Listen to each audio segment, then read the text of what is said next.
Sony Walkman history begins with the playback-only cassette machine and headphones light enough to wear while moving. A motor-pulled magnetic tape passed a stereo head. Electronics amplified 2 channels, and foam-covered drivers delivered music to one listener. The promise appeared immediately. Carry a private soundtrack through a train, street, park, or airplane without filling the shared space with a loudspeaker. Sony's history says co-founder Masaru Ibuka wanted stereo music during long flights and asked for a recorder to be converted for playback. Akio Morita recognized a wider use among young people and pressed for a commercial product even though colleagues doubted that a machine without recording would sell. That origin matters because the Sony Walkman TPS-L2 was not merely a smaller version of an older appliance. It reorganized a familiar task around a new constraint.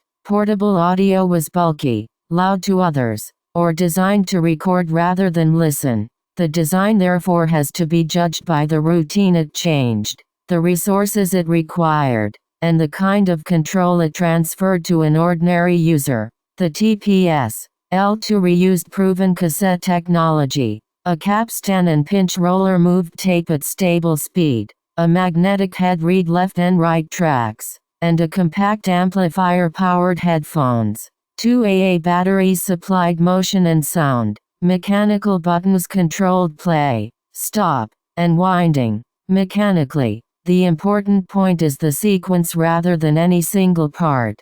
The user performs a simple action. Hidden components translate it, and the product produces a repeatable result.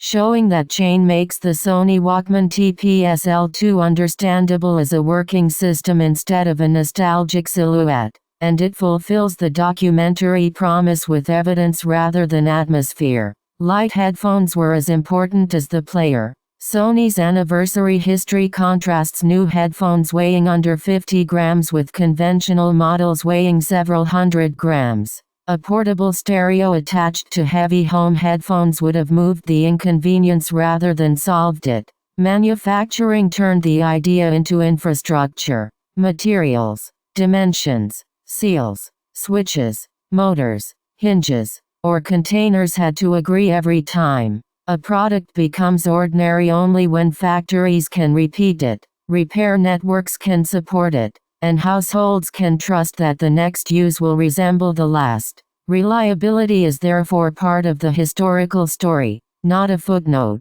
Sony introduced the TPS L2 in Japan on July 1, 1979. The first model included 2 headphone jacks, reflecting a tension between private listening and shared discovery. The user could withdraw into music, yet another person could connect to the same cassette without using a speaker. Inside the home, value accumulated through repetition. One use might seem modest, but the same saved walk, protected food, repaired garment, private song, washed face, shared program, or prepared drink happened again and again. Sony Walkman TPS L2 mattered because it attached industrial design to the small schedule of a day and made that schedule easier to plan. Marketing had to demonstrate a behavior that lacked a familiar product category. Sony promoted listening while walking, cycling, skating,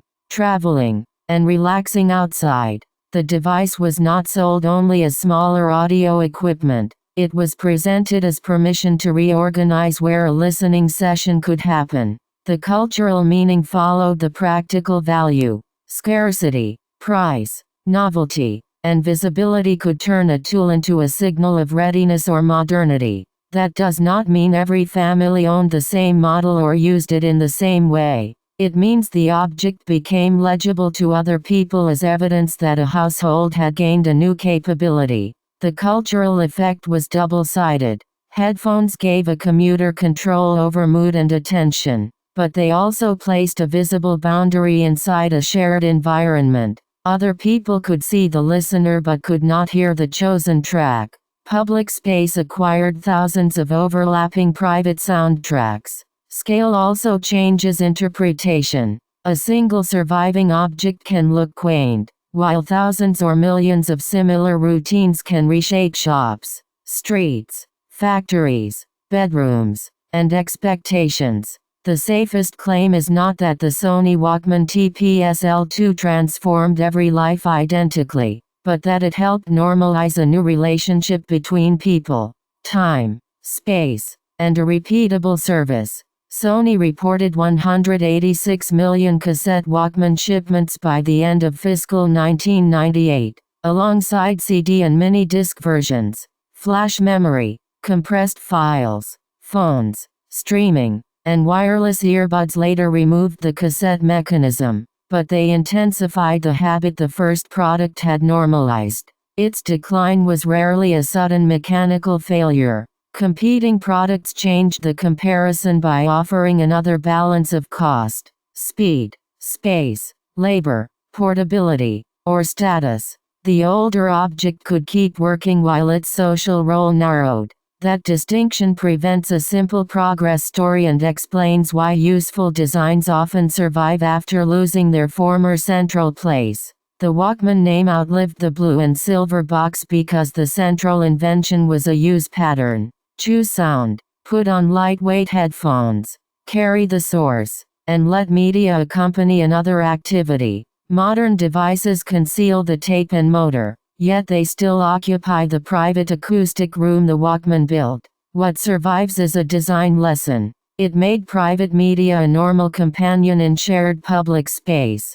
The casing and styling may date, but the underlying promise remains recognizable. When a newer product repeats that promise with different materials or electronics, it carries forward part of the older object's logic even if the original machine has moved to a cupboard, collection, or memory. Return to the object itself.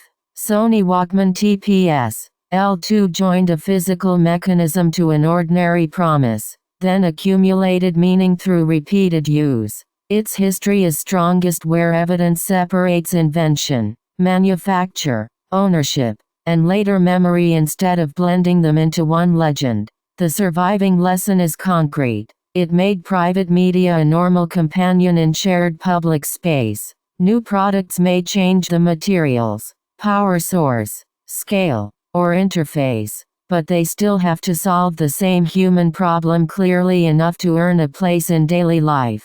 To see the change at human scale, reconstruct the routine before and after. Before the Sony Walkman TPS-L2, the user had to coordinate more separate tools, trips, waiting, attention, or shared resources. Afterward, part of that coordination moved into the object. The machine did not abolish work, it packaged several decisions into a stable sequence. That is why a modest household product can matter historically even when its individual action looks small. There is also an infrastructure test behind the familiar casing. Sony Walkman TPS-L2 depended on materials, energy, distribution, maintenance, and knowledge that extended far beyond one home. When those supports were scarce, ownership remained exceptional or the product served a group. When they became dependable, the same object could fade into the background. Ordinary use is therefore evidence that an entire supporting system has become reliable enough to stop demanding attention. The design can be read as a set of trade-offs rather than a perfect solution. It gained control over portable audio, was bulky, loud to others, or designed to record rather than listen. In exchange, users accepted cost, space, upkeep, preparation, or a new dependency. Later products won when they offered a more attractive balance, not necessarily because the earlier mechanism stopped working. This is how a durable invention can remain useful and still lose the central role it once held. A final comparison keeps the claim precise. Sony Walkman TPS-L2 did not reach every household at once, did not remove every burden, and did not become obsolete on a single date. Adoption varied with price, supply, infrastructure, repair, space, and habit. Its importance comes from the capability it made visible and repeatable. It made private media a normal companion in shared public space. Remembering that capability explains both the enthusiasm around the original product and the quieter ways its logic survives in newer designs.